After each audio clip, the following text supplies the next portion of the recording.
What it do, Durag Nation? All my predictions came true. Marvel Rivals just gave us our first look at Season 4 and our new playable heroes, Daredevil and Angela. The trailer also reveals a pretty massive change coming to Marvel Rivals. Let's take a look first, and then I'll break everything down for you, because there is some insane stuff coming this season. So Hulk smash that like button to share the news, and let's get it.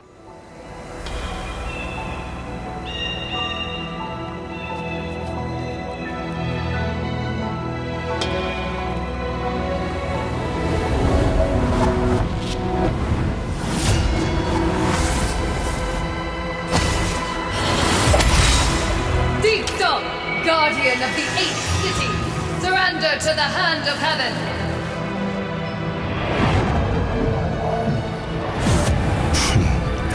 The devil doesn't kneel before false angels. So be it.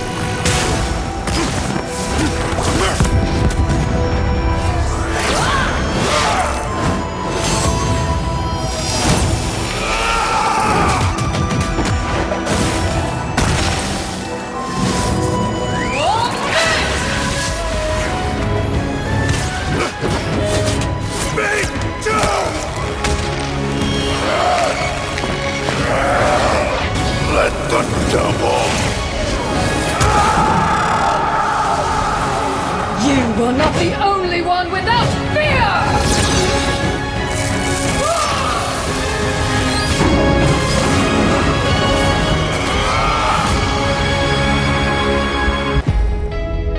Your eyes don't deceive you. Marvel Rivals is coming to the PlayStation 4. I know what you're thinking, and the devs are making sure that you don't cause an explosion when you try to load Rivals. This is great news, as everyone that couldn't afford to upgrade to the PS5 will be able to experience Marvel Rivals starting on September 12th, which includes the new playable heroes and the next map. As revealed in the trailer, Season 4 will take place in Kunlun, one of the 7 cities of heaven, though in the Marvel Rivals lore, thanks to the Dr. Doom's messing with time, all 7 cities are now merged into one. This is supposed to happen every 88 years for a martial arts tournament between the best fighters of each city called the Heart of Heaven, but the Dooms have thrown everything into chaos. Pretty much everything in this trailer was teased in the last Marvel Rivals lore entry as part of the Queen's Codex event. At the start of the trailer, Angela yells Dazong when calling for Daredevil. Dazong is the name of the mysterious figure in the Nowhere Left to Run lore entry who took Hela in when she ran away after losing to Blade. She feared Null would come after her for failing, so she traveled to the 8th city, a sanctuary for those trying to escape heaven that is being run by Daredevil, aka Dazong. The lore entry also mentioned Daredevil wondering if Hela's kin, or family member, would come for her, which turned out to be Angela, the first child of Odin. Based on her character design, besides giving the game a much needed muscle mommy, it looks like Angela is going to be a vanguard like Thor. If this turns out to be true, that would make her the game's first flying vanguard, which Rivals has needed very badly after introducing Human Torch and Ultron, in addition to Iron Man and Storm. Strangely, Angela only has one wing in Rivals. It'll be interesting to see the lore behind that, as in the comics, Angela was made fun of for not having wings at all because she was raised in heaven after being kidnapped from Asgard by the angels. Her combat is going to be very interesting. As we see in the trailer, it looks like she's wielding Ichors. In the comics, this was one of her main weapons. Ichors is a double-edged scimitar made of liquid metal that she can freely change into different weapons. While fighting Daredevil, we see her change its form to a spear, which she can use to fire projectiles or attack in melee range. Angela's other main weapon in the comics is her sword, known as Xiphos, which she found while in heaven. We briefly see her holding a sword in the trailer before going back to the spear. In the comics, Angela also has a psychic connection to the ribbons on her costume, but in the trailer, she instead transforms the Ichors to ribbons so she can tie up Daredevil during their fight. Lucky guy. Speaking of the devil of Hell's Kitchen, the version of Daredevil she's fighting seems very different from what people are used to on Netflix or Disney+.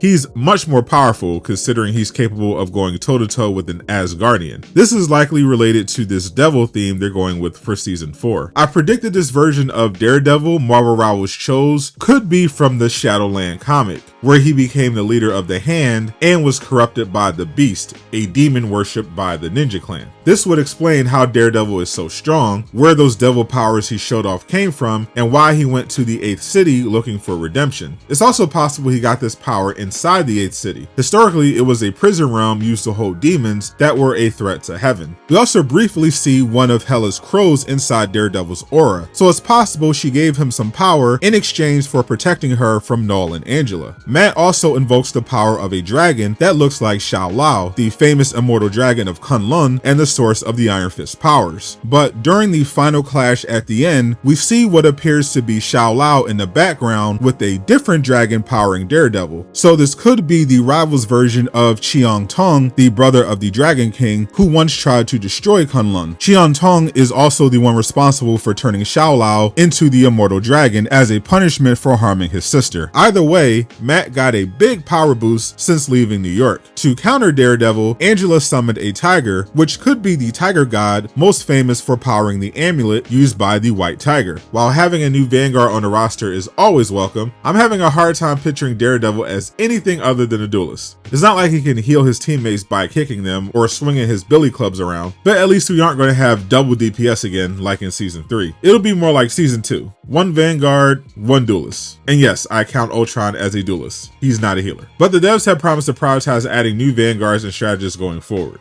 You're going to want to be subscribed because there is a ton more Marvel Rivals news coming soon. I'll make sure to leave the latest Rivals update for you in the end screen. But for now, YouTube recommends you check out this next video. Click right now on screen to learn more. And of course, a huge shout out to everyone supporting me on Patreon.